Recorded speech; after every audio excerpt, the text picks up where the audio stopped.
Grabe, sobrang ganda ng panahon dito sa amin guys pagkatapos ng matinding ulan at sunod-sunod na bagyo yung pumasok sa atin. At samahan nyo kami guys ngayong araw sa aming buhay probinsya.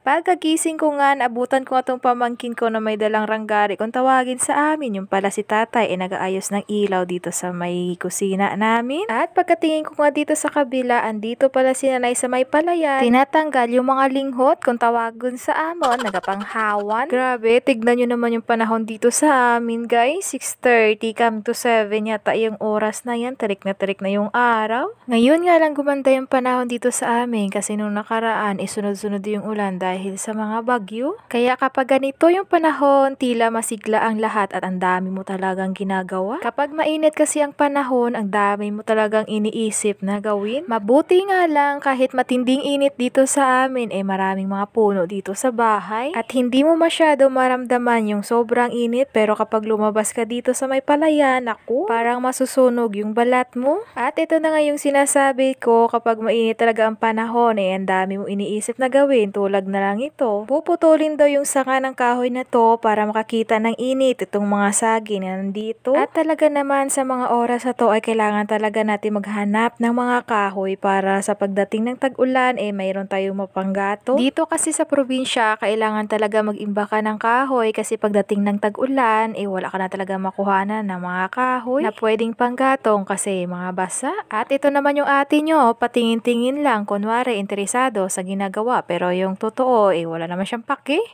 At pagkatapos nga nilang putulin yan, iiwan lang muna nila dyan at patuyuin at kapag nalaglag na yung mga dahon, pwede nang kunin yan. Grabe, naalala ko dati sa mga oras na ganito, may makikita ka na talagang mga bata na nagpapalipad ng mga saranggola. Pero yung inaalala ko dito is yung mga palay na tinanim kasi sobrang init. Ito talaga yung sinasabi nila na pagkatapos ng sunod-sunod na ulan, tela init talaga yung kapalit. Tapos kapag ganito yung panahon, dami ng tao na magrereklamo na sobrang init at wala namang ulan. Pero kapag umulan, nagrereklamo din kasi wala nang init, puro na lang ulan.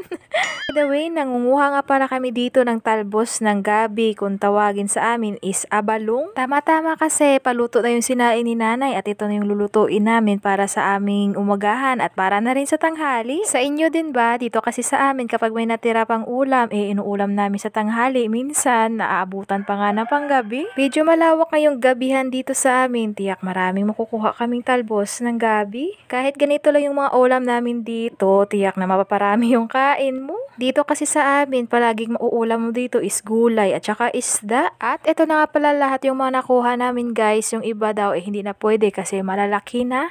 Lagyan nga pala namin to ng gata at saka sili at syempre lagyan natin ng isda na natira natin kagabi. O diba, libre na yung gulay, libre pa yung gata at libre pa yung isda kasi nakuha yon sa pamimingwit. Malapit lang naman yung sapa dito sa amin at saka yung isa kong pamangkin ang nanghuli nun. Hindi nga pala pamimingwit yung paraan ng paghuli niya is baslay pala yun, yung parang tinitiran niya. Next time, sasama tayo at ipapakita natin sa inyo kung paano siya manghuli. O paano ba yan? Hanggang dito na lang muna, bukas ulit.